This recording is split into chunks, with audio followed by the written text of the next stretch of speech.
Bom, pessoal, boa noite. Como eu disse para vocês, eu vou despacito aqui, tá?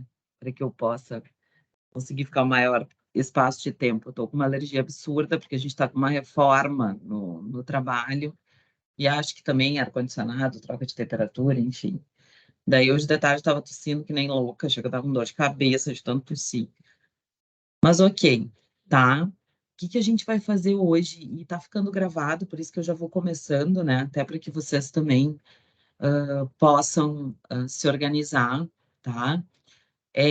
A gente tem algumas coisas, alguns recados importantes para dar, e temos que finalizar uma parte do finalzinho da aula que faltou da gente falar na aula passada, e vamos tratar um pouco sobre constitucionalização, e a ideia é que vocês já consigam, vocês tinham duas atividades para fazer, uma na aula passada, que eu vou explicar, e vamos falar dela, e uma próxima, que já seria da aula de hoje, que se refere à questão do aborto, tá? E aí sim vocês vão fazer essa tarefa que já fariam em aula normalmente, tá? Então já seria aquilo que estaria planejado para que acontecesse.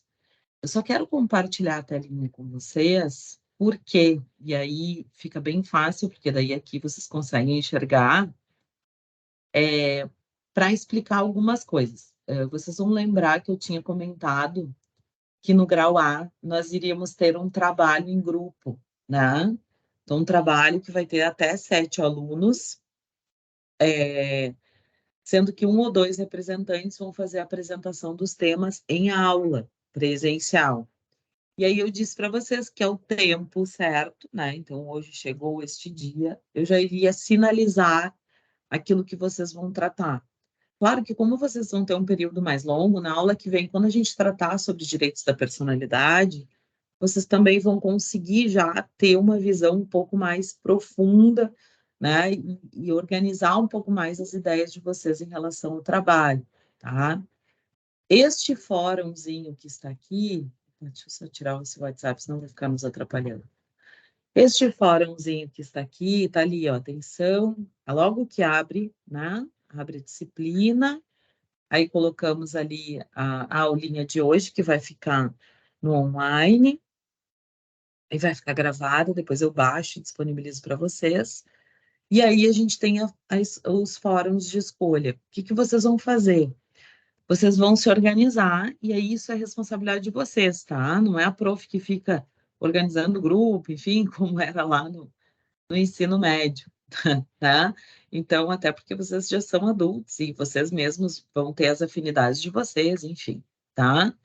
Então, o que que eu faço? Eu criei esse fórum para que vocês possam entrar em contato um com os outros, né? Às vezes não se encontra na aula, às vezes não tem um telefone, aquela história, tá? Aí, o que que foi feito aqui, tá? Eu coloquei o Atenção Fórum, clica nele, o que que vocês vão encontrar? Vocês vão encontrar as temáticas aqui. Então, são 6 grupos que foram criados. Se faltar temas, depois vocês me sinalizem, tá? Em princípio, a gente tem 62 alunos na sala de aula, mas a gente não tem esse volume presencial, porque muitos não estão vindo, tá?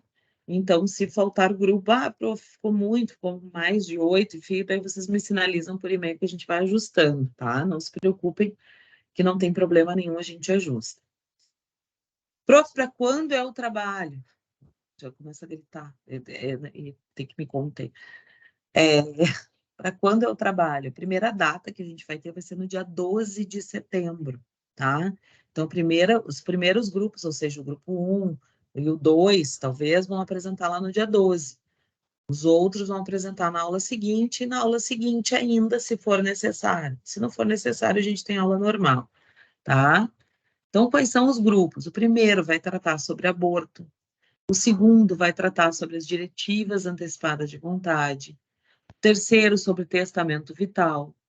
Quarto, sobre direito à informação e direitos da personalidade, uma conjugação deles. O quinto, sobre herança digital. E o sexto, sobre proteção e integridade do corpo humano. Por quê?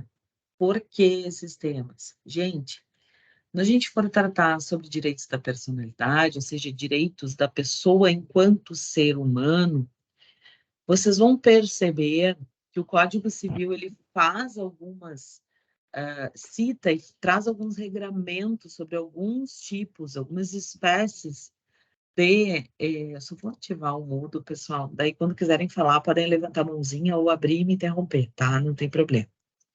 Às vezes eu brinco que eu me assusto, mas não tem problema, só para a gente não ficar com o áudio atrapalhando os colegas também. Então, os direitos da personalidade, eles vão estar vinculados aos direitos da dignidade da pessoa humana. E é sobre essa perspectiva que vocês vão ter que analisar. Então, por exemplo, vocês vão analisar a questão do aborto do ponto de vista do direito ao aborto, ou dos direitos sexuais. Prof, mas eu tenho que saber tudo sobre isso, etc. Gente, vocês vão pesquisar. É um trabalho de pesquisa inicial, eu não estou esperando que vocês façam, né, um tratado, né, uma dissertação de mestrado, não é isso, calma, tá? É um trabalho de pesquisa, vocês vão montar um PPT, vocês vão trazer um caso, né, um julgado, ou um caso de notícia de jornal, ou algo que vocês possam fazer comparações, tá?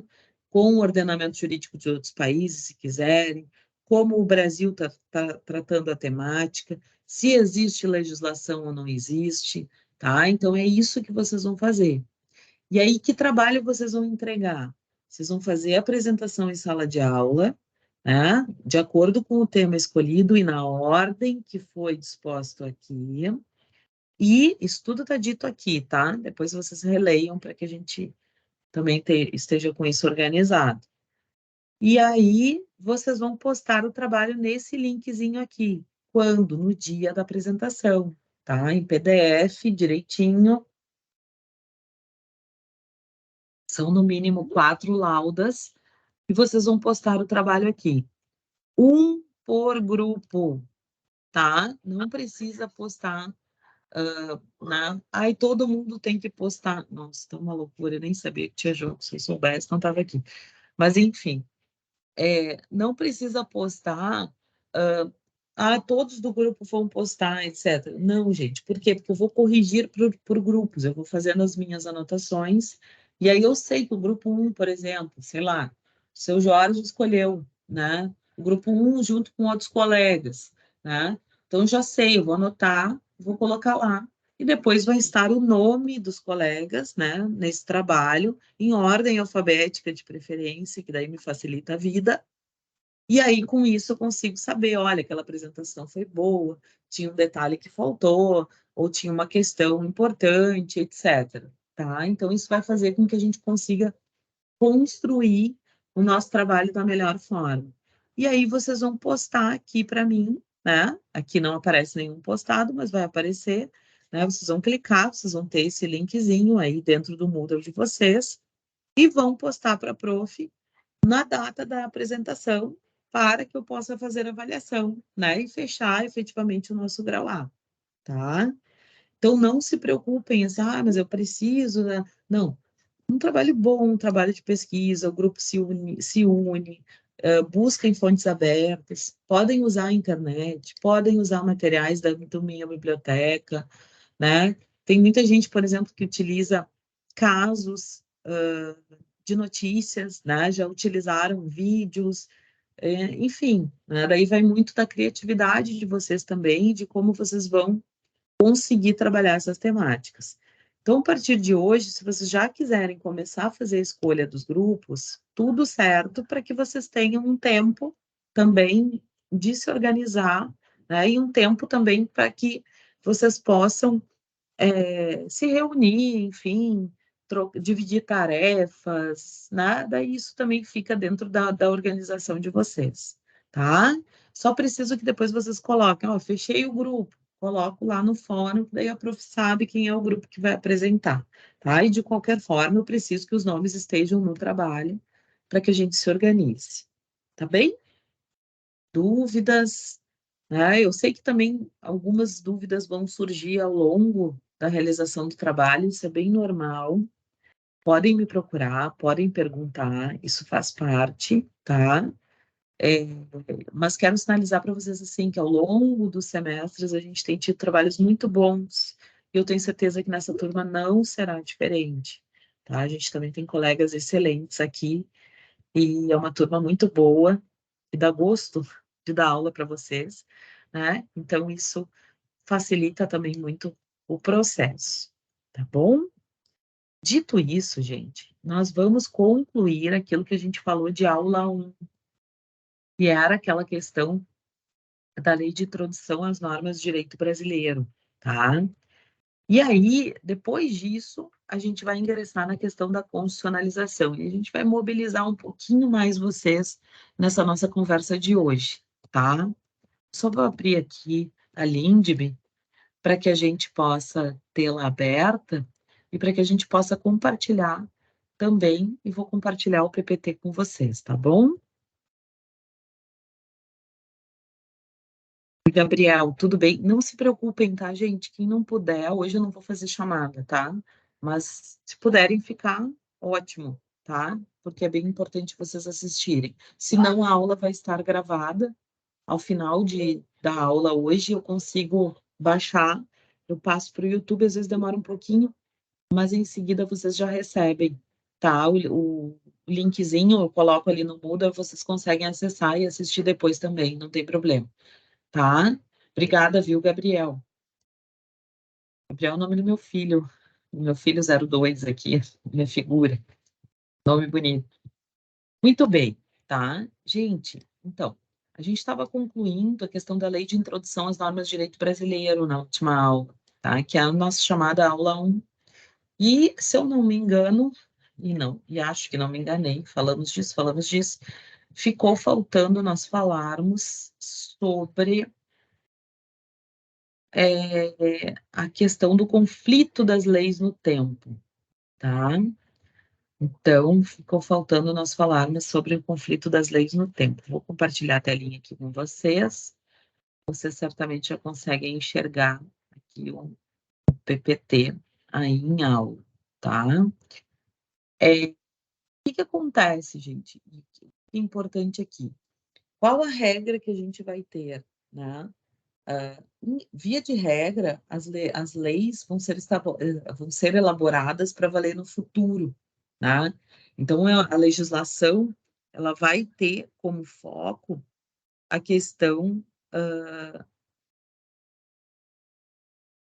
que nós falamos, inclusive, sobre a vigência, né?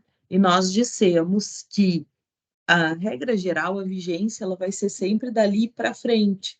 Então, normalmente, a gente não vai pensar numa legislação que vá retroagir, né? Nós justamente falamos sobre esses dois grandes critérios, um das disposições transitórias, onde há esse formato de verificação entre disciplinando qual legislação dentro desse conflito das leis do tempo vai valer de uma forma ou de outra. Mas a regra é que elas tenham valor a partir daquele momento, ou seja, elas vão pegar aqueles fatos que acontecerem a partir da sua vigência, né, pró-futuro. A grande questão é quando uma lei é modificada por outra. E nós já tínhamos relações jurídicas anteriores. Vocês vão lembrar que nós falamos das relações continuadas, por exemplo, ou das relações de trato sucessivo, como a própria legislação vai dizer. O que isso quer dizer? Isso quer dizer que aquela relação jurídica ela perpetuou no tempo e, consequentemente, ela perpassou, né? Vocês vão lembrar que falamos disso também em aula, mas ela perpassou a nova legislação. Então, ela foi criada na legislação anterior, mas ela segue produzindo efeitos na legislação nova, na legislação seguinte. E aí, por vezes, a gente tem dúvidas sobre isso, né? Sobre como a gente vai solucionar essas questões. Aí falamos sobre a questão da retroatividade. Ah, isso aqui eu falei. Meu Deus, estou voltando. Desculpa, gente. Só um pouquinho. Nossa, mas então já tínhamos falado sobre isso. Estou eu explicando de novo isso. Ah, tá, eu acho que nós tínhamos parado aqui. Falamos da coisa julgada e tá. Qual a questão da exceção? né? Onde é que a gente tem excepcionalidades em relação à lei nova, né? Quando nós tivermos a previsão dessa retroatividade, que é o exemplo que nós demos também, por exemplo, quando a lei posterior em matéria penal, por exemplo, for mais benéfica, aí ela vai buscar as relações anteriores. Só que essa retroatividade, ela sempre vai ser a nossa exceção. E aí, gente, tem uma questão que é bastante importante, e aí eu quero que vocês voltem o olhar para cá, porque para essas questões que nós trouxemos aqui, ó, no parágrafo primeiro, segundo e terceiro do artigo 2º da Lei de Introdução às Normas do Direito Brasileiro, tá? O que a gente vai ter aqui, ó? Ele vai dizer assim: não se destinando à vigência temporária, isso nós já vimos o que é vigência temporária, exemplo da lei da Copa, a lei terá vigor até que outra modifique ou a revogue. Muito bem. E aí, no parágrafo 1º, ela vai dizer o seguinte, o meu som, desculpa, Fernanda,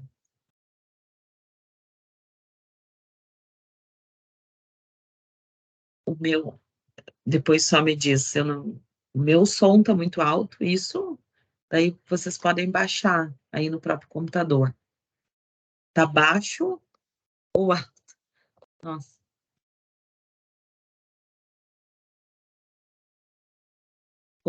não conseguem me ouvir?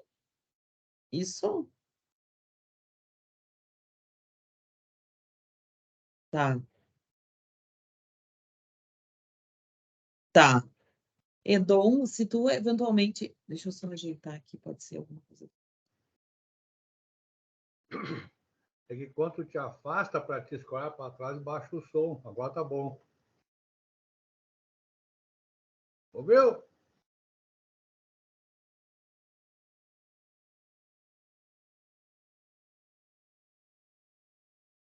Ó, vocês podem ajustar o volume para vocês, tá?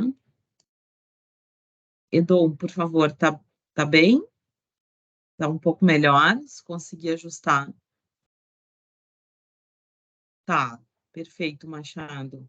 Tá, qualquer coisa me sinalizem, tá? É que daí eu fico abrindo aqui a telinha. Vamos lá. Aí o que ele vai dizer? Qual é a regra, então? Que ela vai ser posterior.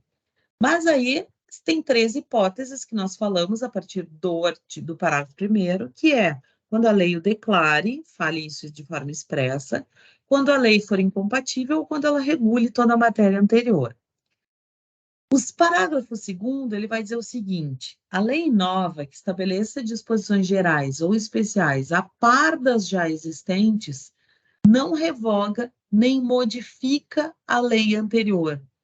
O que ele está dizendo? Ele está dizendo que se a lei nova não modificar, mas estabelecer disposições gerais, ou seja, aperfeiçoar ou especializar aquela legislação, ela não a revoga, ela não a modifica, ela vai conviver com ela, ela vai passar a existir e vai ser aplicada em relação às questões gerais uma lei e a outra lei em relação às questões especiais. E aí vai se aplicar uma segunda solução de conflito, que é, na verdade, o princípio da especialidade, ou seja, eu vou verificar se aquela relação jurídica está afeta aquela determinada questão ou a outra. O último parágrafo, que é o parágrafo 3º, que eu não quero deixar de falar dele, por quê? Porque ele se refere a uma questão chamada repristinação. Vou colocar no chat aqui, para que vocês gravem esta palavrinha, tá? E coloquem essa palavrinha do lado depois da leizinha de vocês ou no caderno de vocês, tá? Repristinação, tá? O que isso quer dizer?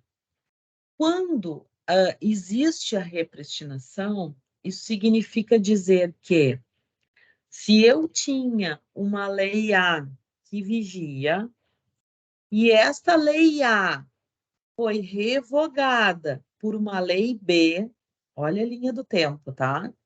Esta lei A lá, a primeira, foi revogada por uma lei B, ou seja, ela modificou totalmente a lei A, revogou a lei A. Se vem uma lei C e revoga a lei B, isto não quer dizer automaticamente que a lei A volta a vigir. Quase um Highlander, né? Ou seja, que ela renasce das cinzas. Ela não volta, minha gente. Por quê?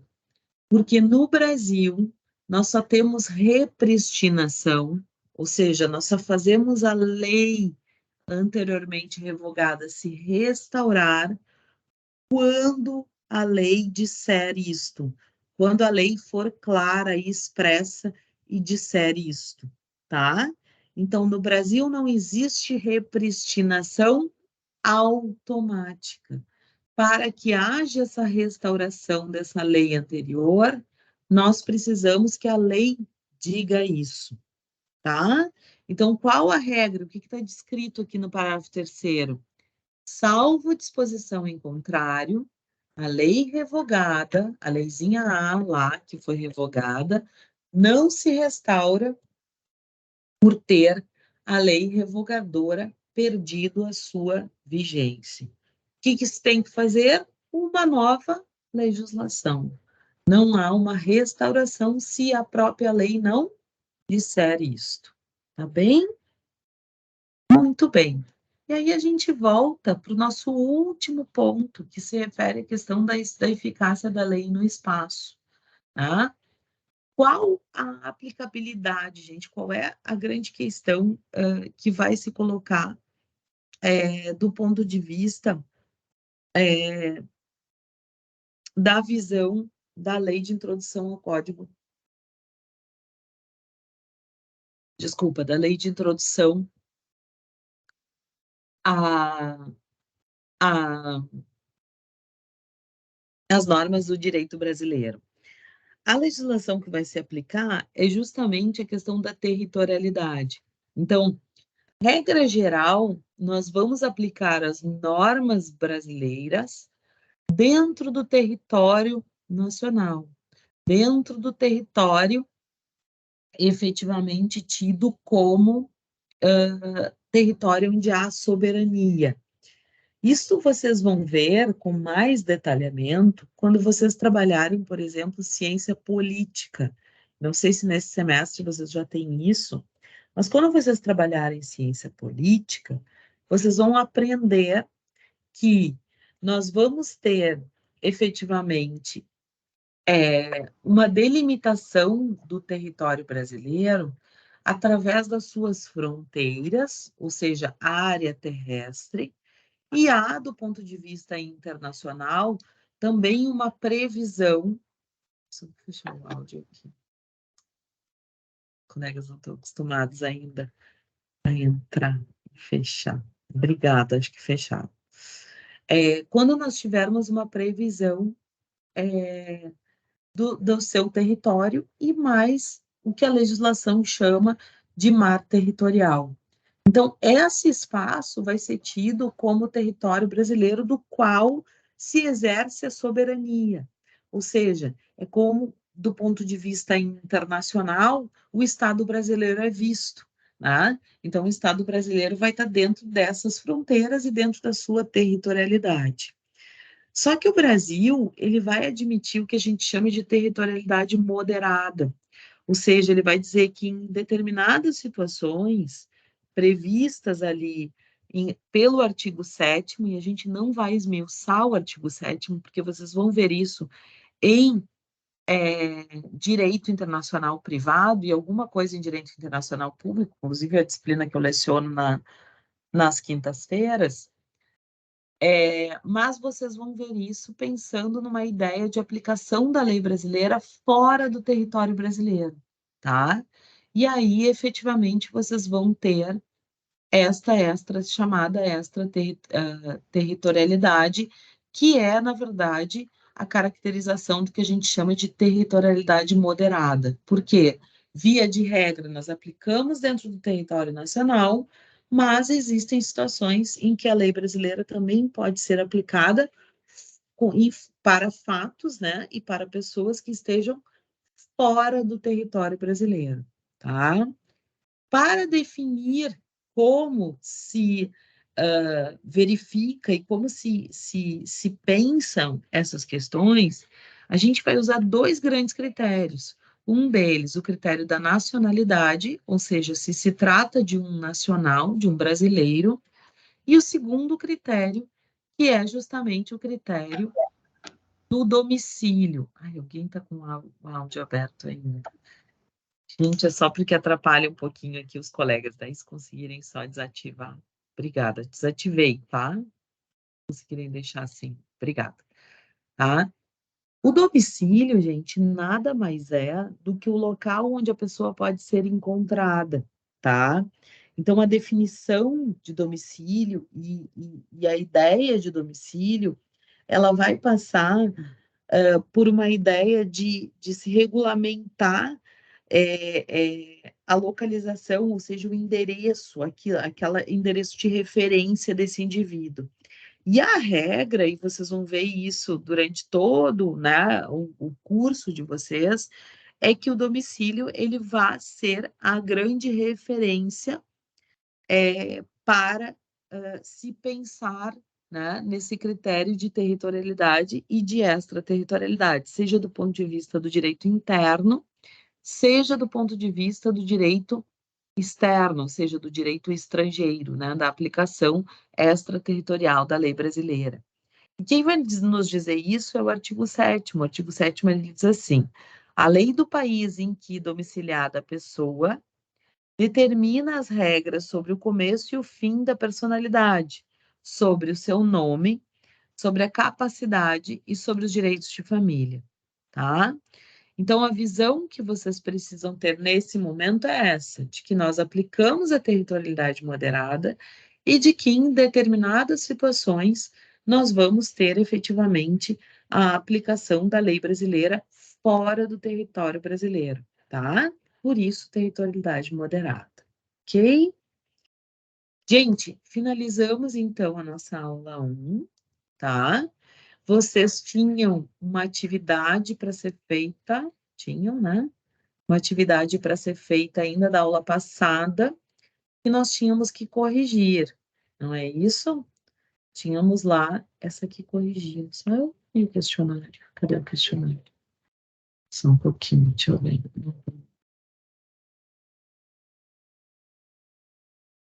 Deixa eu só localizar aqui.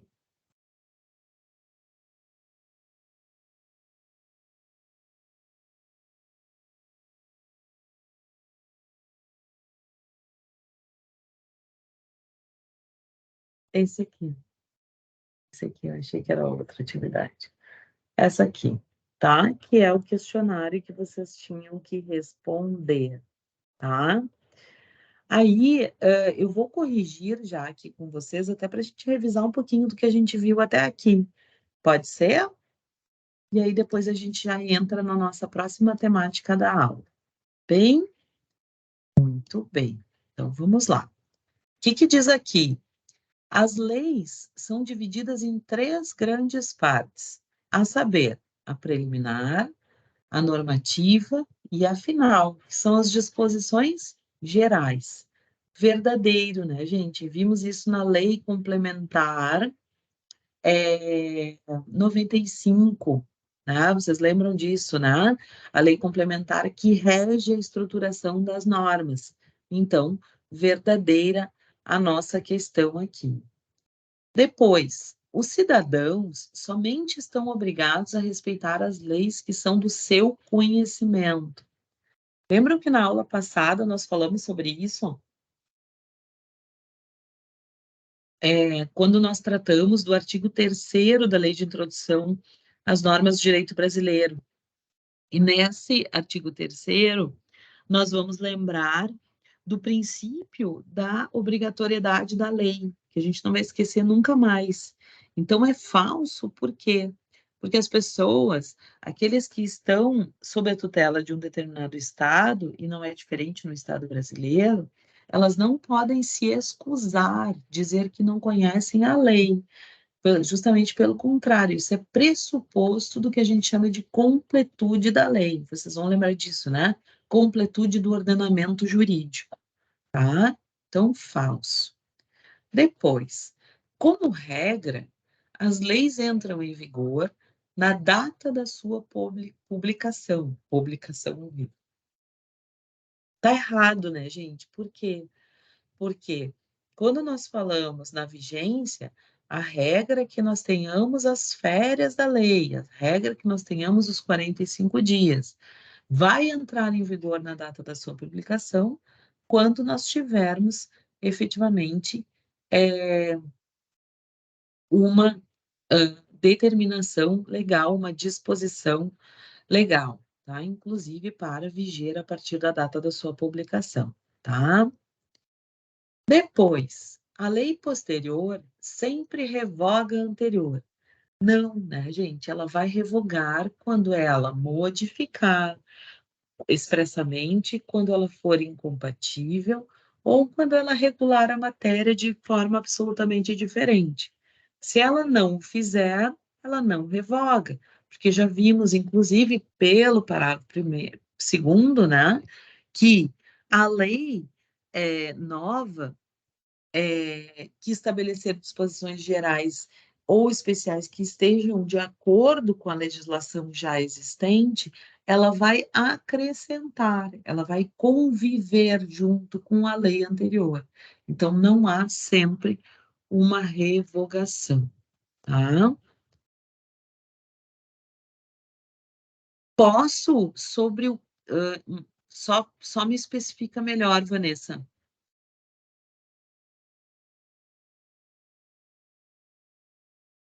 Aonde que tu queres saber sobre o silêncio normativo? O silêncio normativo significa quando a lei não disser. Não sei se é isso, se é essa a tua pergunta. O silêncio normativo é quando não há lei regulando aquela determinada matéria. É isso. Ou quando a lei não dispuser. Isso é um silêncio normativo.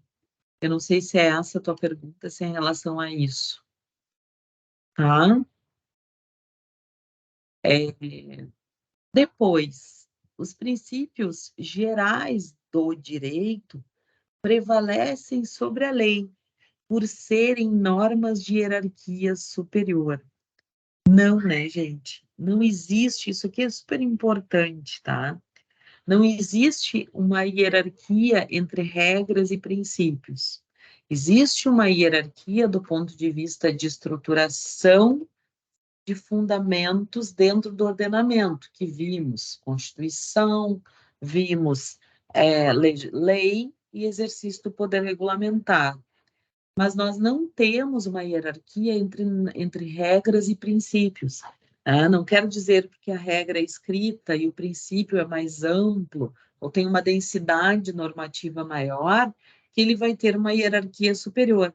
Nós não temos, inclusive, hierarquia entre princípios, quiçá entre regras e princípios. Qual a grande questão aqui, né? A grande questão é que, por vezes, e nós já vimos isso, que os princípios gerais do direito, eles vão servir para as situações em que nós tenhamos omissão legislativa. Vocês lembram disso? Quando nós falamos do artigo 4º e dissemos o seguinte: quando a lei for omissa, o juiz decidirá o caso de acordo com a analogia, os costumes e os princípios gerais do direito. Então, quando houver uma lacuna na lei, ou seja, quando a lei não regular determinada questão, e houver um caso em que o juiz tenha que se manifestar, porque ele não pode se negar, ele não pode dizer, mas eu não tenho lei sobre isso, eu não vou falar sobre isso. Não, o artigo 4º oferece 3 grandes opções onde ele pode se valer deles para isso. Mas não quer dizer, em nenhum momento, que os princípios tenham hierarquia superior a eles. Bem? Então já ficou corrigida aí a nossa tentativa, só não vou finalizá-la aqui para não sair uma resposta aí maluca aí no nosso material, tá bom? Segundo grande ponto, gente, que é bem importante, e aí a gente entra num segundo grande momento da nossa aula, tá?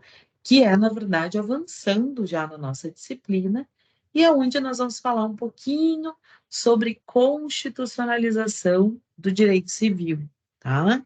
E aí vamos tocar um pouco em diálogo das fontes, a gente vai passear um pouco aí, para que a gente possa conversar um pouquinho sobre isso e começar a caminhar dentro desse universo que nós precisamos, tá? Então, vimos lei de introdução, agora vamos abrir também o Código Civil. Por quê? Porque ele vai ser importante para nós. E também vamos abrir a nossa Constituição Federal, tá? Porque ela é basilar para essa conversa que a gente vai começar a ter aqui, né? Dentro do nosso, do nosso material e da nossa proposição, tá? Só vou baixar o restante dos materiais aqui, que são bastante importantes, tá? Vocês têm alguns textos ali para leitura, e eu vou citar o porquê deles, para que a gente entenda um pouquinho sobre como a gente vai falar sobre isso, tá? E aí vocês vão entender também o porquê. E existe um PPT chamado Aula 2, que está na aula do dia 15 ainda, que é o que nós vamos utilizar hoje, tá? Um PPTzinho que vai falar um pouquinho sobre essa nossa história da, da constitucionalização do direito civil e de como isso acontece diante dos nossos olhos, aí para a gente pensar, tá? Só abrir aqui o material. Para que a gente possa ilustrar também aquilo que a gente vai trabalhar. O meu acórdão, que eu preciso dele, e o meu texto do Diálogo das Fontes, cadê? Aqui.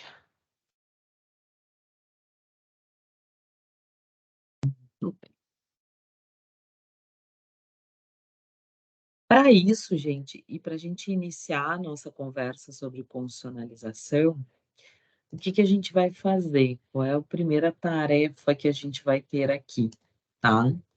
A gente vai assistir um videozinho que, na verdade, já estava disponível para vocês, e aí eu vou tirar um pouquinho, ele é um pouquinho longo, eu vou copiar ele no chat, mas eu também vou tirar o fone e vou colocar o áudio do meu computador que vocês conseguem assisti-lo também, tá? Esse vídeo, e aí introduzindo um pouquinho a temática, antes da gente entrar diretamente nele, e aí com isso eu também descanso um pouquinho a voz aqui, é, ele vai trazer um dos elementos mais importantes que nós vamos ter sobre a questão da constitucionalização do direito civil. Por quê? Porque a regra que nós tínhamos, e isso eu trouxe para vocês lá nas nossas primeiras conversas em sala de aula, é que nós tínhamos uma divisão, uma clássica divisão, tá? Sobre essa ideia de direito público e de direito privado. Então, o que nós fazíamos? E nós falamos um pouquinho disso quando a gente falou de verticalidade, quando falamos de horizontalidade. Então, a regra que nós tínhamos, e isso não é muito distante, isso tem uns 30, 40 anos mais ou menos, e no Brasil um pouco menos, né? Porque isso foi pós-Constituição, nós tivemos uma visão muito vinculada à questão da legislação, ou seja, havia uma ideia de codificação do Código Civil, e a época Código Civil de 16, onde havia uma série de regramentos, e um regramento muito vinculado a uma ideia de delimitação e de regramento engessado, digamos assim, né? Um regramento que ficasse efetivamente claro do ponto de vista da norma expressa e que não atendia o que a gente chama de luz constitucional. Ao fim e ao cabo, minha gente, o que se fazia? não se aplicavam as garantias e os direitos fundamentais previstos na própria Constituição. Então, a ideia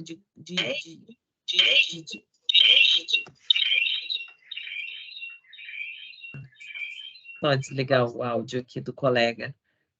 Obrigada. Marcos, vou ativar o teu mudo ali. Obrigada, Marcos. Então, a ideia de constitucionalização, ela está muito vinculada a essa ideia de que a Constituição também faz parte da estruturação dos demais direitos, né? Sejam eles privados ou públicos.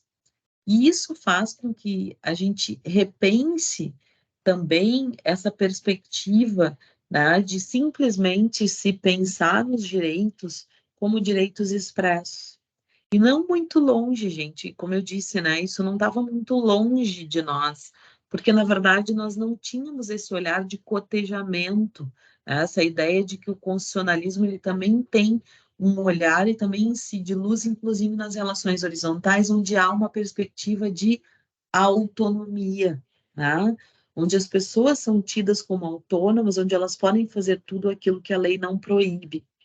Então, esse novo olhar de constitucionalização, ele surge no seguinte sentido: olha, você não pode pura e simplesmente aplicar a lei se essa lei não atende aos princípios constitucionais. É mais ou menos dentro dessa perspectiva. E aí o olhar que nós vamos ter e o vídeo que nós vamos tratar tem muito a ver com essa perspectiva, é um olhar vinculado à própria ideia da Constituição no sentido de aplicação da lei pura e simples e da não observância de um dos fundamentos da Constituição, que é, por exemplo, o princípio da dignidade da pessoa humana. Então, olha só, né? Só para a gente introduzir a ideia e a discussão que nós tínhamos efetivamente sobre isso, tá? E até para a gente entender como isso vai incidir.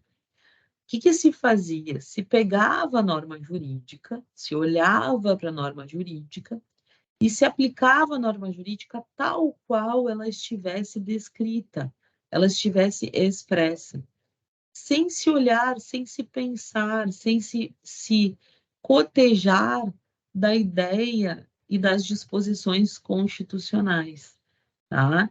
Então, esse foi o grande ponto, tá? Que se pensou sobre este ponto de vista.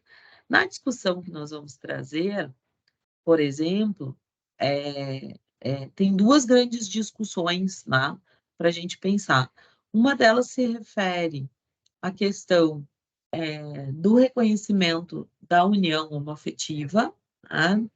E o segundo grande ponto está justamente na distinção, né, entre o regime sucessório entre cônjuges, aqueles que são casados, e aqueles que são companheiros.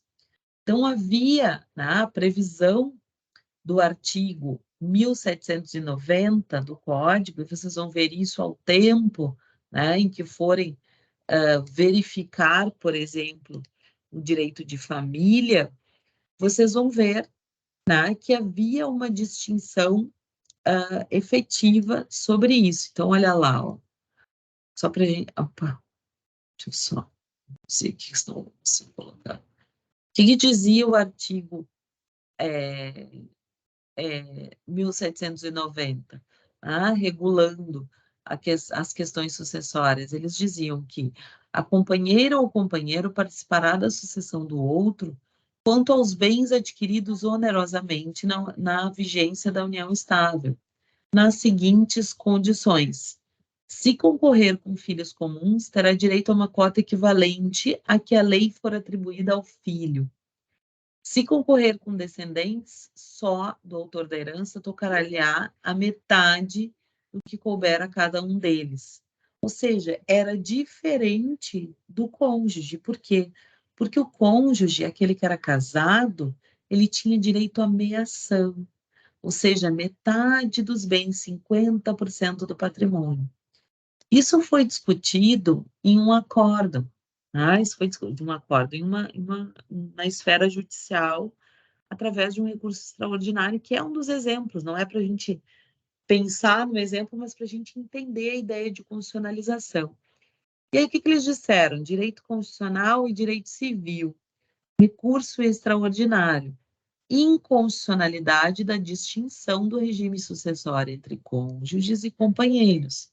Só que aí vocês vão me dizer assim, prof, mas o artigo 1790, ele diz que sim, que há uma diferença entre o que é a união estável e o regime sucessório da união estável, e há uma diferença entre o regime sucessório entre cônjuges. O que acontece, gente? Por este reconhecimento, por essa decisão judicial, e ela foi atingida do ponto de vista da repercussão geral, se estabelece que para ambos os casos cabe a incidência do artigo 1829, ou seja, do regime jurídico sucessório igual para cônjuges e companheiros. O que ele está dizendo aqui? Que ele vai resguardar a minha ação, seja para um, seja para outro. Mas aí vocês vão me dizer, prof, mas ele revogou a lei, a gente acabou de falar que não se revoga a lei assim, que o judiciário não pode fazer isso. Pois é, não pode. A lei continua lá. Olha lá, se a gente olhar o artigo 1790, ele continua aqui, ó. O que eles fizeram? Vide recurso extraordinário, e recurso extraordinário, que é esse que a gente está vendo. Eles vão me dizer, tá, mas a lei continua lá, ninguém revogou, e agora o que eu faço? O que é isso? Isso se chama constitucionalização do direito civil. Sabem por quê? Porque o judiciário cotejou a lei com o caso concreto e com a luz da Constituição. E ele disse o seguinte, que pelo princípio da igualdade, da dignidade e da proporcionalidade, nós não podemos diferenciar cônjuges de companheiros, porque em que pese não haja um contrato formal, do ponto de vista fático, cônjuges e companheiros têm a mesma convivência familiar. E aí, por isso, se colocou luz na Constituição sobre a lei. Gente, isso há alguns anos atrás, como eu comentava, sequer era pensado. O juiz aplicava a lei e ele não cotejava de princípios constitucionais como da igualdade, da dignidade da pessoa humana. Aí vocês vão me dizer, prof, mas onde é que estão esses princípios na tal da Constituição, né? Como é que a gente sabe que princípios são esses? Aí a gente olha na Constituição, olha lá, tá? Isso é super importante, gente, porque vocês vão usar esse artigo constitucional para o resto da vida jurídica de vocês. Olha lá, o artigo 1º, ele diz assim, a República Federativa do Brasil, formada por indissolúvel, né, União Indissolúvel dos Estados, Municípios, Distrito Federal, e nós já vimos isso, falamos um pouquinho sobre isso, vocês estão vendo isso em constitucional também, tem como fundamentos a dignidade da pessoa humana. É um dos fundamentos. Então, por exemplo, o princípio da dignidade da pessoa humana, ele já vem lá nos princípios fundamentais da Constituição. E por isso ele tem que fazer luz em todo o ordenamento jurídico. Portanto, ele tem que ser, a gente precisa fazer o ordenamento jurídico, o sistema jurídico precisa fazer valer este diploma legal dentro dessa perspectiva, tá? Então, é, então é, isso acaba tendo uma grande importância, uma grande distinção que vai justamente nesse movimento que eu comentava com vocês, de constitucionalização. Agora, gente, a gente vai assistir um pequeno vídeo, e só para eu contextualizar para vocês, esse vídeo se trata do relato, da intervenção do então Procurador do Estado, professor Luiz Roberto Barroso, hoje ministro do STF, do Supremo Tribunal Federal, durante a DPF 132, que tratou... Desculpa, gente. Que tratou sobre a questão do reconhecimento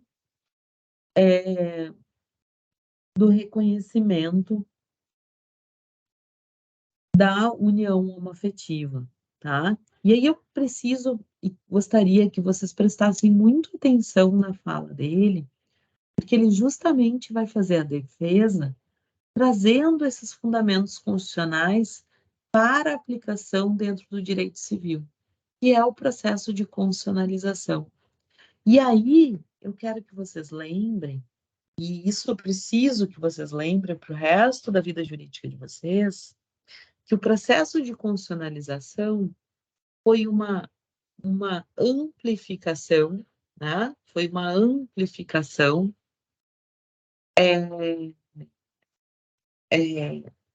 da própria estrutura jurídica do direito civil.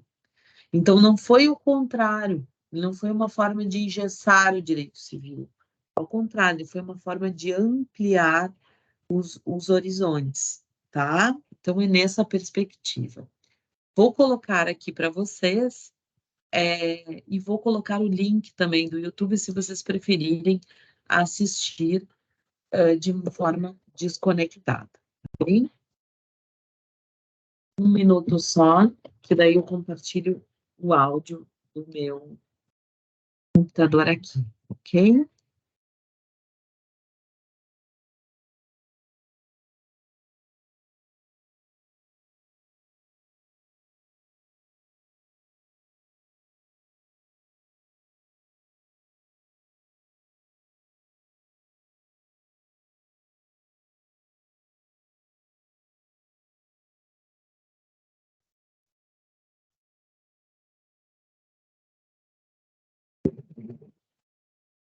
Um pouquinho que eu preciso compartilhar o áudio.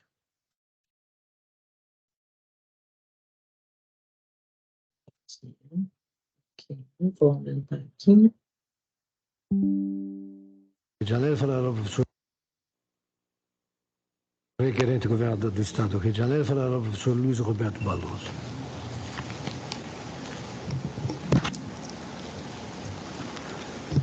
Excelentíssimo senhor presidente, ministro César Peluso, excelentíssima senhora ministra, senhores ministros, senhor ministro Luiz Fux, senhor procurador-geral da República, doutor Roberto Gurgel, senhoras e senhores, é sempre um prazer e uma honra estar aqui nesta tribuna e poder merecer a atenção de vossas excelências.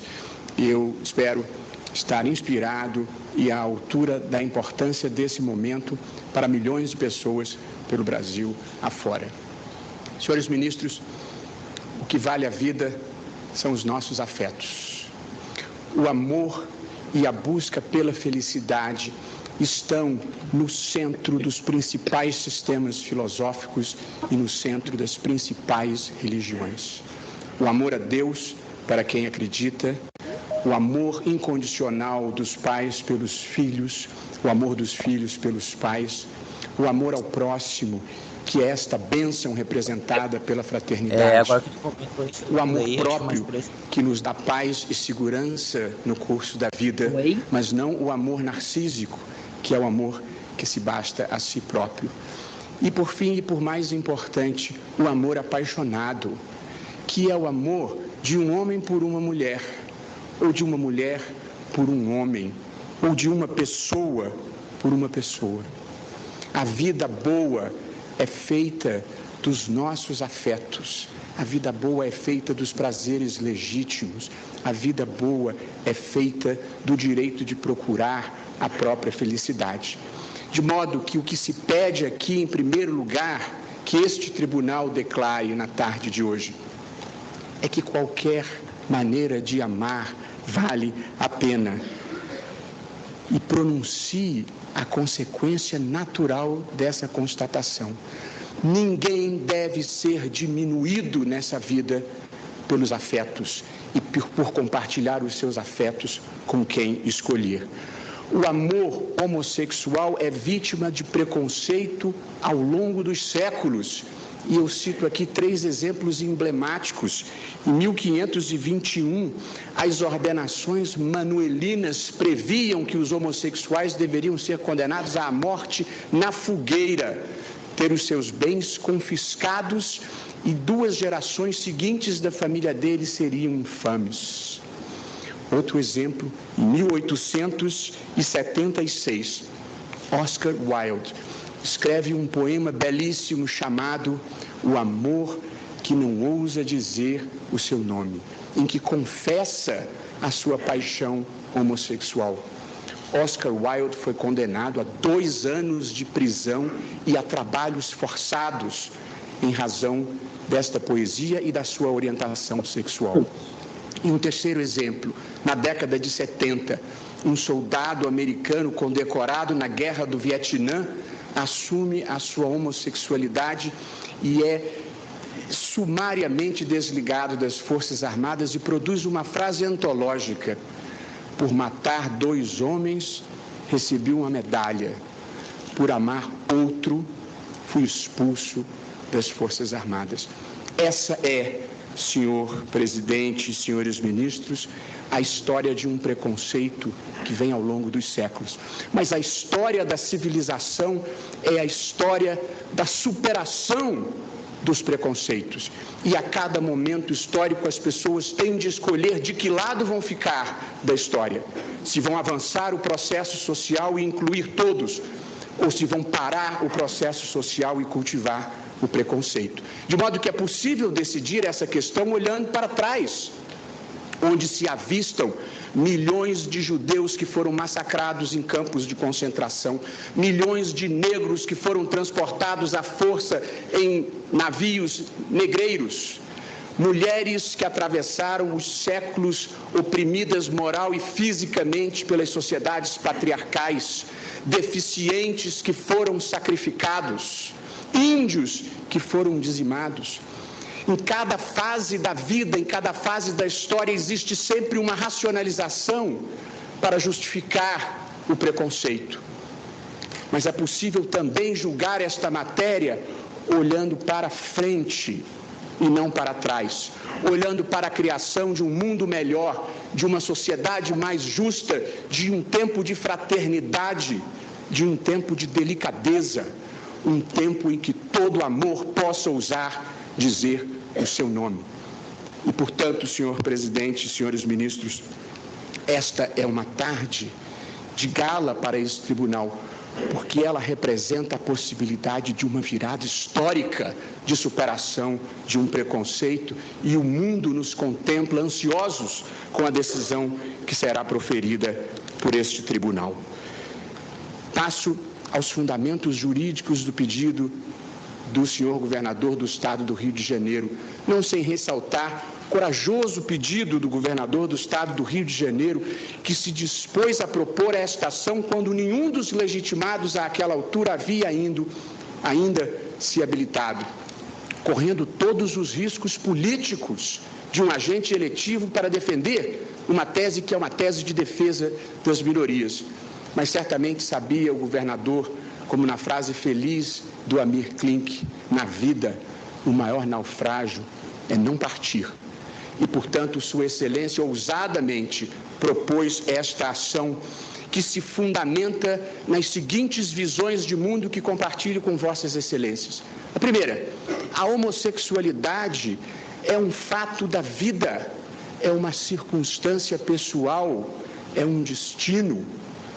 Segundo lugar, porque existe a orientação sexual homossexual, existem as uniões homoafetivas, porque as pessoas têm o direito de amar e têm o direito de compartilhar os seus afetos. Mas a ordem jurídica não contém uma norma específica que cuide das uniões homoafetivas. E é por isso que se está aqui neste tribunal e o governador do estado do Rio de Janeiro pede a vossas excelências que reconheçam que as uniões homoafetivas devem ter o mesmo regime jurídico das uniões estáveis convencionais. E isso por duas ordens de razão. Porque um conjunto impressionante de princípios leva a essa constatação. 2, por simples analogia. E passo, senhor presidente, a deduzir brevissimamente quais são esses princípios. O primeiro deles, por óbvio, o princípio da igualdade. O princípio da igualdade significa que as pessoas têm direito a igual respeito e consideração. Significa que as pessoas têm o direito de serem reconhecidas na sua identidade, ainda que representem minorias. Ora bem, os pressupostos de uma união estável homoafetiva são rigorosamente os mesmos de qualquer união estável: o afeto e o projeto de vida em comum. De modo que não reconhecer as mesmas consequências jurídicas às relações homoafetivas significa depreciar essas pessoas, significa dizer que o afeto delas vale menos e que o Estado não precisa reconhecer e respeitar as suas relações e pode tratá-las com desprezo. Isso viola o aspecto mais essencial da ideia de igualdade, que as pessoas não serem discriminadas por um fundamento fútil, sem um fundamento razoável. O segundo princípio é o princípio da liberdade. As uniões homoafetivas e a homossexualidade são fatos lícitos. A liberdade, em sentido geral, significa poder fazer aquilo que a lei não interdita. E a liberdade, na sua dimensão mais nuclear, é a autonomia privada, é o direito de cada pessoa fazer as suas valorações morais e fazer as suas escolhas existenciais.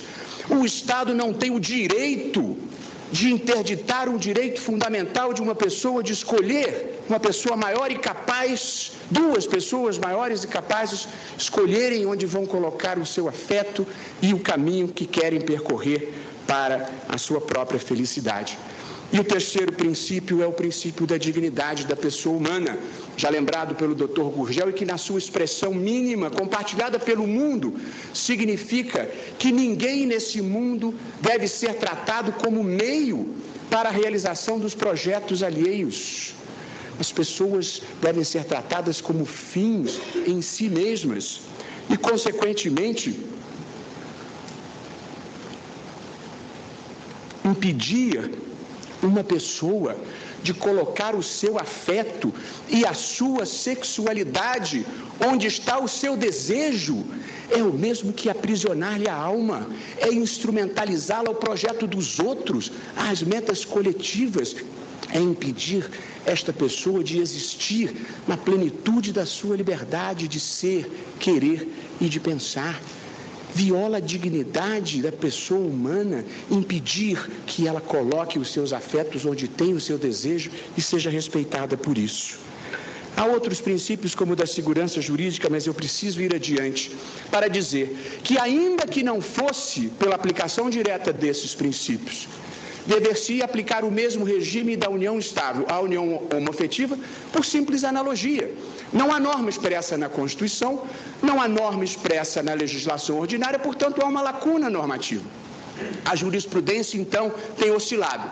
Alguns acórdãos entendem que deve se tratar como uma sociedade de fato, e outros acórdãos entendem que deve se tratar como uma união estável. Uma pergunta muito simples. Duas pessoas que cometem a sua vida num projeto afetivo, num projeto de vida em comum, elas estão numa sociedade de fato, como uma barraca na feira? Ou elas estão numa união estável, num projeto de vida em comum, numa entidade familiar? Só um preconceito mais inconfessável poderá deixar de reconhecer que a proximidade, a analogia maior é com a união estável. Torna-se crucial aqui enfrentar o artigo 226, parágrafo 3º da Constituição, que diz: para efeito da proteção do Estado, é reconhecida a união estável entre o homem e a mulher como entidade familiar. Esse dispositivo, senhores ministros, como saberão, foi o ponto culminante da emancipação das mulheres, que eram tratadas como seres inferiores quando não fossem casadas. A mulher não casada era vítima do preconceito, e este dispositivo foi a superação dessa discriminação. O tratamento da mulher não casada que vivia conjugalmente com alguém, como os senhores se lembrarão, eu me lembro, era, primeiro, direito algum, depois, alguns direitos previdenciários, depois, alguns direitos patrimoniais, até chegar à união estável. Esse dispositivo é a consagração da emancipação feminina, que passa a ter a sua relação conjugal respeitada, mesmo que não seja protegida pelo casamento. É um dispositivo de inclusão, é um dispositivo antidiscriminatório. Interpretar o artigo 226, parágrafo 3º, como sendo um fundamento para discriminar os homossexuais é trair a inspiração dessa norma, é trair o espírito da norma, é trair o fim da norma. É mais ou menos como condenar alguém com base na lei da anistia. É um absurdo completo. Portanto, esse dispositivo está aqui para incluir as mulheres e não para excluir os homossexuais e as relações homoafetivas, das quais o Constituinte não cuidou. E por essa razão, nós precisamos resolver essa questão com base nos princípios constitucionais ou na analogia. Alguém poderá dizer que esta é uma matéria que deveria ser solucionada pelo legislador ordinário, pelo Congresso, e não pelo Supremo Tribunal Federal. Seria um equívoco rematado pensar isso. É claro que o legislador pode disciplinar a matéria desde que não viole direito fundamental, mas em nenhuma democracia do mundo o direito fundamental de negros, de mulheres, de homossexuais pode depender do processo político majoritário. As minorias são protegidas por tribunais constitucionais, pela jurisdição constitucional, por juízes corajosos que dizem ao processo político majoritário, mesmo que vocês não estejam respeitando essa minoria, nós, em nome da Constituição, impomos o respeito a elas. E o respeito a essas minorias significa tratá-las da mesma forma que se trata a união estável. Eu, antes de encerrar, gostaria de dizer uma palavra que considero muito importante, de maior respeito e de maior consideração às pessoas que, por convicção religiosa ou por qualquer outro fundamento legítimo, não compartilham das ideias que eu aqui estou sustentando desta tribuna. E não tenho aqui a pretensão de mudar a convicção nem a fé de qualquer pessoa. O que faz a beleza de uma democracia, de uma sociedade plural e aberta, é a possibilidade de convivência harmoniosa. Bem. Vou só tirar aqui e colocar o fone. Um minuto, tá?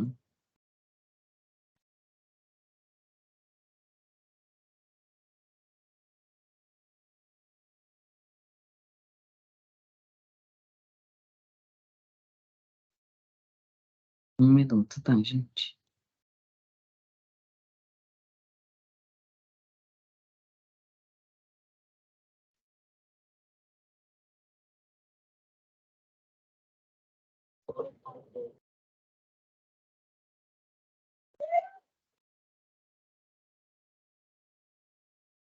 Deixa eu só ajustar aqui. Escutam? Tá no fone de novo, né? Sim, sim. Ok. Ouvindo? Obrigada. Tá tudo bem. Gostaram? Já tinham visto? Alguns já tinham assistido, né?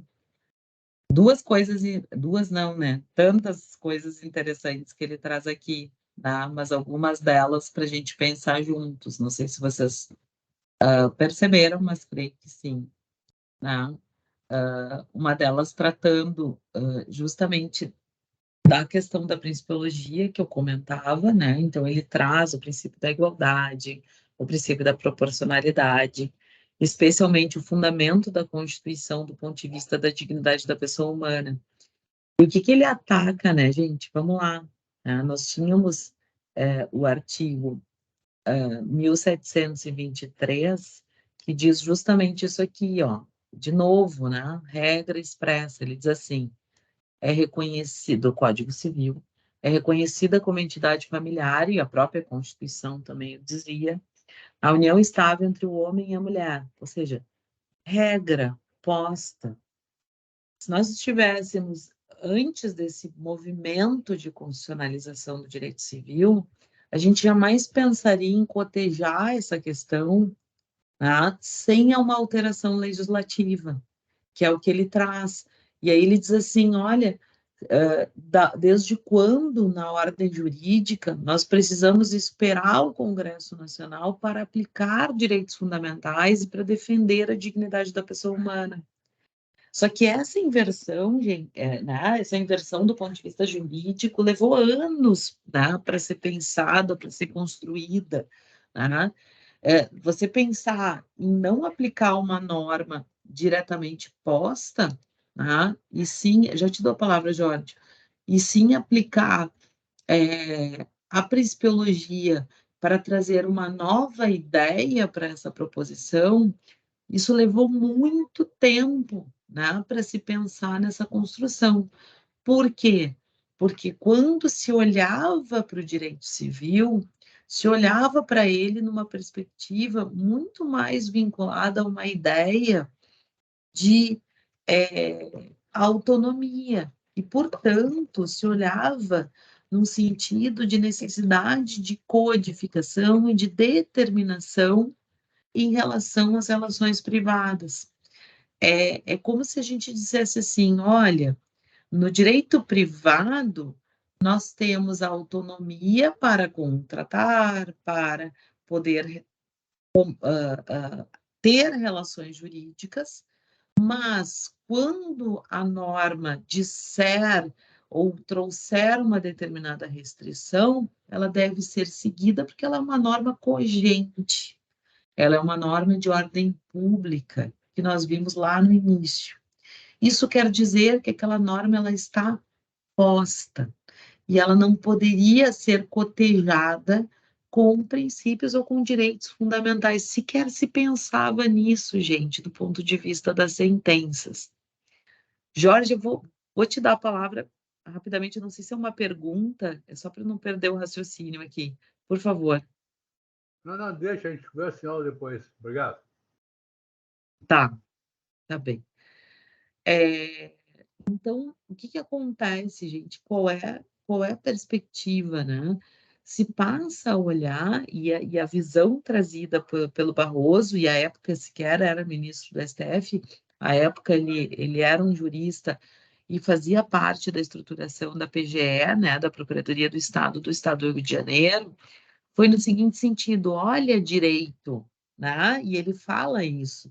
Eu tenho um fato da vida que é a relação entre uma mulher e uma mulher, um homem e um homem, e eu preciso dar conta. O direito tem que dar conta dessa questão, que é justamente o que a gente conversava. E aí ele diz assim: olha, se vocês não entenderem que há uma lacuna do ponto de vista constitucional e há necessidade de se aplicar os princípios constitucionais para resolver a questão, pelo menos que vocês reconheçam que há uma lacuna legislativa, que há uma omissão em relação ao fato da vida, e que, portanto, lá pelo artigo 4º da Lei de Introdução às Normas do Direito Brasileiro, que a gente viu agora há pouco, eu vou aplicar via analogia. Por quê? Porque da mesma forma, a mesma entidade familiar que é formada entre o homem e uma mulher pode ser formada entre pessoas, como no sentido mais lato. Então, essa foi e depois foi a consequente decisão, né, dentro dessa perspectiva, mas chama muito a atenção e essa intervenção, né, essa defesa através da Procuradoria do Estado, através da sustentação oral que foi feita pelo então Procurador do Estado, Luiz Roberto Barroso, e hoje ministro da STF, foi no sentido de se construir, né, de se dar luz à Constituição em relação a uma norma.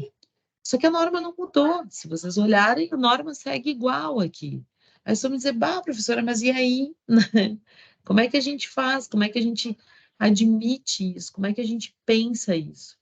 E é justamente nessa perspectiva, gente, e depois eu vou contar um pouquinho sobre essa ideia do caso Luth, que foi um caso emblemático dentro do direito alemão e que trouxe essa perspectiva pela primeira vez nos anos 60, ou seja, nós estamos bem atrasados do ponto de vista jurídico no Brasil, que é justamente se pensar a proteção constitucional dos direitos dos indivíduos, da sociedade, de maneira a se ressignificar essa ideia de dimensão privada.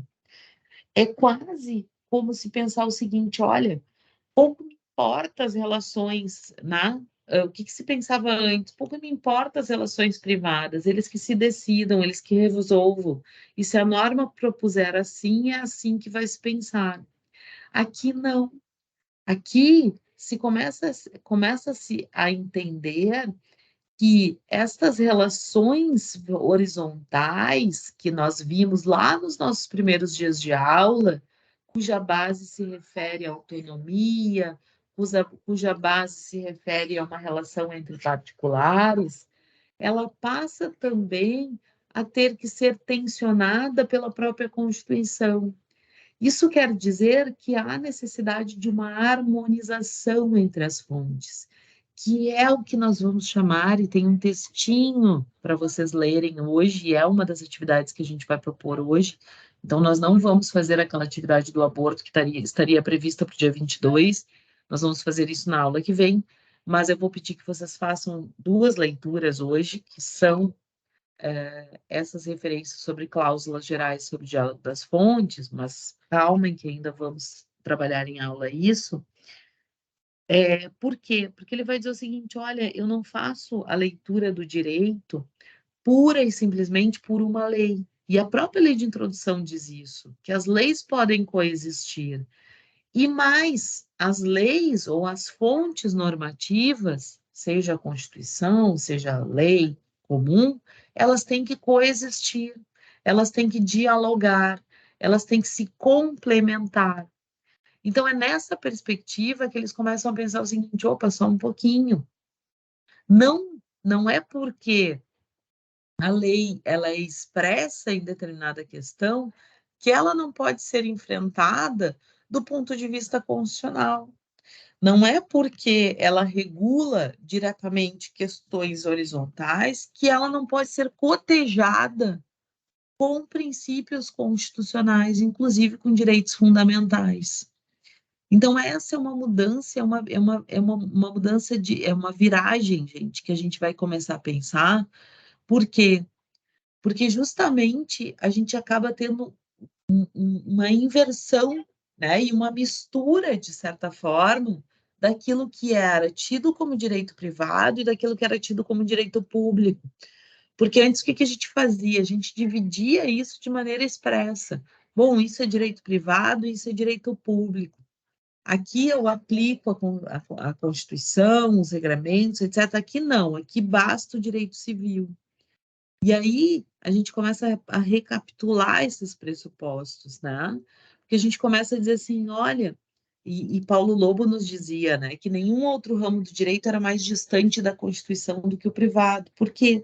Porque não havia essa preocupação, gente. A gente aplicava de maneira pura e simples aquilo que estava previsto do ponto de vista constitucional, do ponto de vista do direito civil. A codificação, a era da codificação se propunha a isso. Né? Então, o direito civil, a doutrina e a própria estrutura mundial, né, especialmente no mundo ocidental, começa a se dar conta que tanto o direito civil quanto o direito constitucional, eles vão regular questões da vida, questões do cotidiano do indivíduo. E aí eu citei como exemplo em aulas passadas, por exemplo, quando a gente falou da própria questão da Lei Maria da Penha, né? A institucionalização de uma lei híbrida, né? De uma lei mista, como é a Lei Maria da Penha, que envolve previsões afetas à Constituição, envolve a proteção da mulher, que envolve um microsistema de proteção em relação à questão de gênero, ela também é uma forma de constitucionalizar o direito civil, de fazer com que não só aquilo que está previsto do ponto de vista da Constituição, desculpa, do Código Civil ou das codificações, sirva como base de lei, mas sim essa ideia de fontes harmônicas, né? de maneira que elas possam efetivamente ter uma correlação. E isso é tão importante, gente, é tão fundamental, por quê? Porque a gente começa a inverter, e tem um textinho que eu disponibilizei para vocês, que ele trata justamente disso, né, do que a gente chama de marchas e contramarchas da constitucionalização.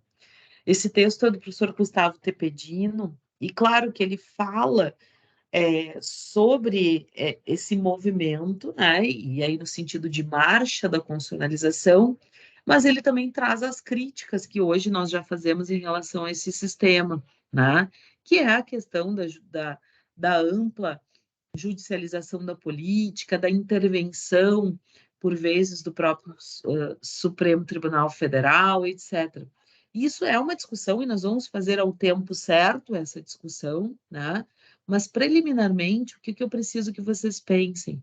Que vocês dividam essa correlação entre um Código Civil que era, ó, como ele diz, um corpo único normativo de todas as relações patrimoniais privadas, ou seja, que visava preservar as relações. Ou por que vocês acham que havia uma diferença antes da Constituição e antes do Código Civil de 2002 entre filhos adotivos ou filhos advindos de relações chamadas como concubinato, relações fora do casamento, e filhos tidos na constância do casamento. Então, havia uma diferença, inclusive para fins patrimoniais. Por quê? Porque o Código previa uma ideia de defesa do patrimônio do indivíduo. A visão era muito patrimonialista, era uma visão que pretendia que efetivamente se preservassem as relações privadas da melhor maneira. E a visão trazida pela constitucionalização é justamente o contrário. É justamente tornar compatível e legitimar aquela previsão constitucional, aquela previsão civilista em relação à própria Constituição. E por isso que a gente diz que há um fenômeno da socialização, ou da despatrimonialização, ou até da repersonalização do direito civil. E aí o Barroso ele é muito feliz quando ele diz assim, primeiro que ele aplica, ele pede, né, então a aplicação do princípio da felicidade ou da busca pela felicidade, e mais, ele diz assim, que ao fim e ao cabo, as relações que estão sendo tratadas ali são relações entre pessoas. Então, o que ele quer dizer? Ele quer dizer que não se trata de discutir se existe lei para isso, não se trata de se discutir se há ou não uma, uma segurança efetiva do ponto de vista patrimonial, organizacional, etc. Não é isso.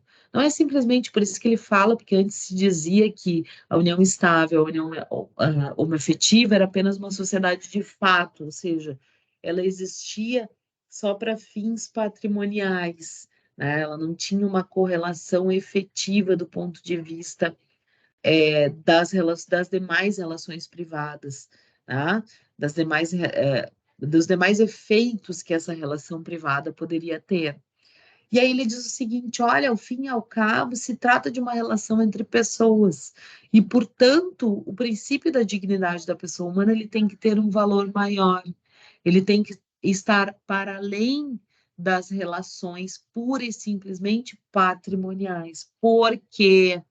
Porque, e aí peço que vocês lembrem disso, porque nós vamos falar muito disso, porque quando a gente fala das relações não patrimoniais ou extrapatrimoniais, nós estamos falando daquelas relações inerentes à pessoa, nós estamos falando daqueles direitos tidos como direitos existenciais, pelo simples fato de ser uma pessoa.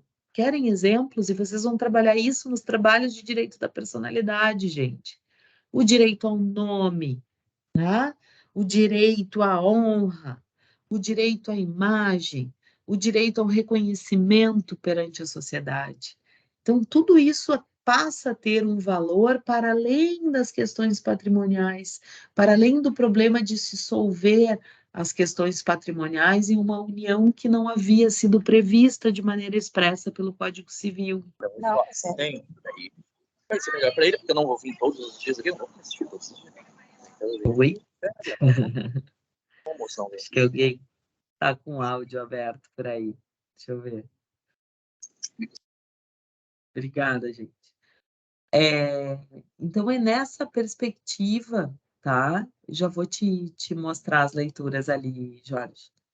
Então, é nessa perspectiva que a gente muda e que a gente passa a inverter o olhar sobre a questão da própria cultura jurídica brasileira, né? E o Tepedino, ele fala muito bem disso, né? Porque ele diz o seguinte, olha, existem, inclusive, movimentos no sentido de se criar microsistemas e de haver um deslocamento desses institutos do direito privado para a própria Constituição. Querem ver? Vamos olhar. Olha lá. O que a Constituição faz? Ó? E ele cita, né, o artigo 226, parágrafo 3º. Olha lá. Vamos olhar, só para a gente ver quantos institutos não vieram parar na própria Constituição. E aqueles que são meus alunos, por exemplo, de tópicos especiais, já sabem de alguns, né? Que inclusive nós já falamos em sala de aula. Olha lá, o que ele coloca, ó. No capítulo 7º, ele fala da família, da criança, do adolescente, do jovem e do idoso. O que a Constituição faz? Ela traz questões que antes eram tidas como pura e simplesmente lá do direito privado, lá da codificação, lá do direito civil, e ela joga para a Constituição de 88. Por quê? Porque a Constituição de 88, ela starta o que a gente chama de uma série de microsistemas de proteção. Querem um exemplo? Estatuto da Criança e do Adolescente, está ali, e está lá na lei. Código de Defesa do Consumidor, Lei Maria da Penha, Estatuto do Idoso, etc. O que ela faz com isso, então? Ela diz o seguinte, olha, em que pese nós tenhamos os regramentos previstos no direito privado, previstos na codificação do direito civil, lá no Código Civil de 2016 e depois de 1916 e depois de 2002, nós temos que ter microsistemas protetivos, ou seja, leis especiais para que nós possamos resolver os casos específicos de cada uma dessas situações que aparecem nos fatos da vida. E, gente, acordem, isso não quer dizer que o Código de Defesa do Consumidor, por exemplo, não tenha que conviver com o Código Civil. Sim, eles têm que conviver e eles vão dialogar. Por quê? Porque eles vão coadunar uma legislação na outra na sua aplicação. Quando o juiz for aplicar a lei em relação a um caso, por exemplo, de um contrato de consumo, ele vai fazer isso olhando para o Código Civil na parte de contratos e olhando para o Código de Defesa do Consumidor e vai aplicar a lei que seja mais protetiva. Por quê? Porque é assim que a Constituição diz. E o nome disso se chama Diálogo das Fontes, que é o textinho que eu vou mostrar para vocês e que vocês vão fazer a leitura para a gente acender. Ai, desculpa, gente, hoje tá bravo. Para a gente acender luzinhas sobre essa questão quando falarmos, por exemplo, em cláusulas gerais na aula que vem. Só que aí voltem para cá. Olha o que o Código faz, né? O que a Constituição faz. Ela estabelece no artigo 226 que a família é base da sociedade e tem proteção especial do Estado. E mais, ela vai colocar lá e definir as questões sobre casamento, as questões sobre os direitos e deveres na sociedade conjugal. Ela vai trazer uma série de definições que vão fazer parte dessa nossa contextualização dentro do direito civil.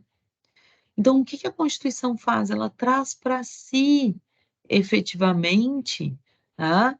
Ela traz para si, efetivamente, aquilo que ela quer que tenha atenção dentro do ordenamento jurídico.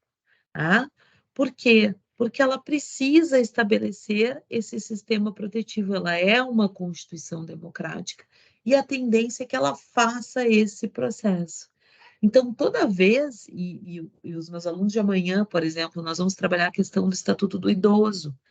O Estatuto do Idoso e as questões relacionadas aos idosos também vêm previstas aqui. Também vêm previstas aqui dentro da Constituição Federal. Por quê? Porque é a partir dela que essa proteção especial vai aparecer. Porque é a partir dela que nós conseguimos começar a olhar para essas questões, tá? E isso é fundamental. Por quê? Porque existe uma base constitucional que não pode ser esquecida. E isso, minha gente, é constitucionalização do direito civil. É dizer que o Código Civil não vai atuar de maneira refratária, de maneira repartida, ele não vai atuar de maneira isolada, de maneira única. Ele vai atuar em cotejamento com as demais legislações, convivendo com os microsistemas e mais, ele vai atuar convivendo também com a própria Constituição. Quem é que vai nos falar mais disso, tá? E que para isso precisamos ler e precisamos nos concentrar, né? E direito, como eu disse para vocês, é leitura, e nós precisamos olhar para isso com vagar, né? Nós precisamos efetivamente olhar para isso. Vocês vão lá para o nosso Moodle, e eu vou mostrar aqui, e aí vou pedir, então, que vocês façam essas leituras, se puderem fazer isso hoje, tá? Na aula do dia 15, vocês vão ter este texto, que está previsto aqui, que é o marchas e contramarchas, que a gente falou um pouquinho hoje aqui, e vocês vão ter este texto da Diálogo das Fontes e este texto, que é um artigo da professora Judite Martins Costa, que é uma das principais civilistas que nós vamos ter no Brasil e que é gaúcha. E que justamente vai trazer para vocês e que vai falar um pouquinho para vocês do formato como foi criado e como foi pensado o Código Civil de 2002. Porque no Código Civil de 2002, o fenômeno da constitucionalização, ele já aparece como uma forma de ampliação das cláusulas dentro do próprio Código. Então, qual a proposição, né? O Código Civil de 2002, diferente do Código Civil de 16, ele já traz um arcabouço principiológico, ou seja, de princípios, muito maior do que nós tínhamos em 1916, onde havia uma preocupação muito maior com o resguardo efetivo do patrimônio do indivíduo, ou seja, grana, né, money, né, do que efetivamente com a pessoa. Então, é esse processo de reabertura, e vejam, por exemplo, o princípio da autonomia privada, o princípio da boa-fé nas relações jurídicas, entre outros princípios que vão aparecer no Código Civil de 2002 e que nós não tínhamos anteriormente.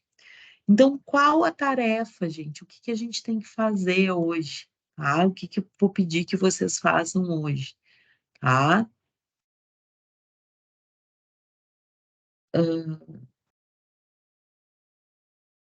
Qual o código?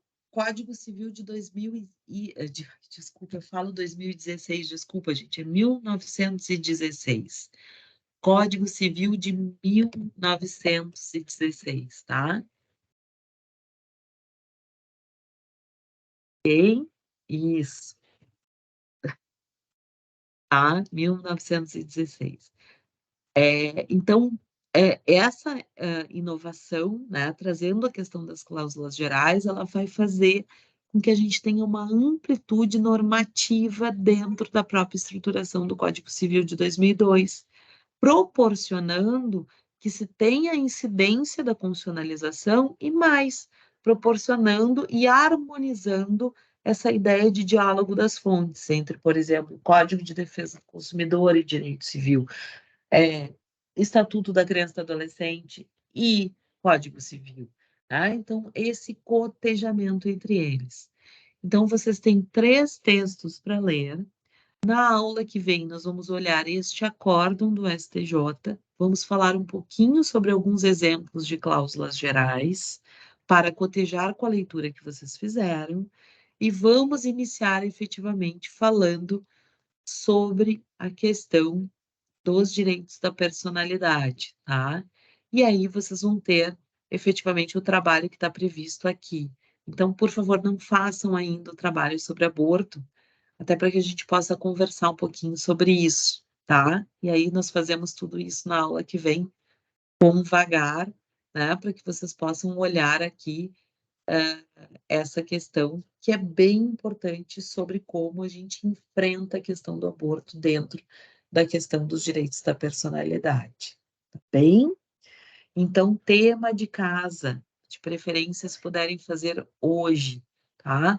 Façam a leitura desses 3 textos e tentem identificar, né, essas questões que nós já trouxemos aqui. Tentem sublinhar, ou escrever, ou pensar um pouquinho sobre essas questões de constitucionalização que nós trouxemos aqui. Pode ser? Tudo bem?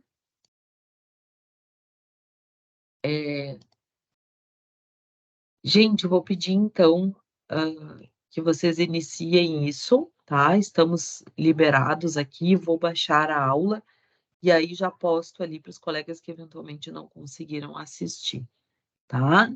Conseguiram localizar bem as leituras ali? Acho que sim, né?